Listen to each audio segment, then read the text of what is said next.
Attempt survivors. What happened? I was working from home one morning and heard a knock at the door at 8 a.m. I ignored it at first, hoping whoever it was would go away. After a minute of knocking, I opened the door. It was my neighbor who I had spoken with a few times. My wife was at work and I could tell he was surprised when I opened the door and not my wife.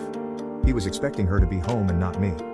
He noticed that I recently purchased a new car and asked if I could show it to him. He tried to walk inside, but I asked him to walk around to the garage because of the pandemic.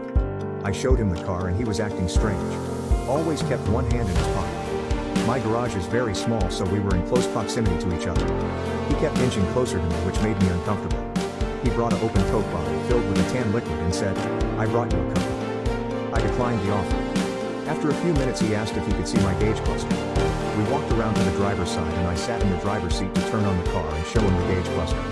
With door open, there was very little room besides the side of the car and the garage wall. After turning on the car, he pulled a large hunting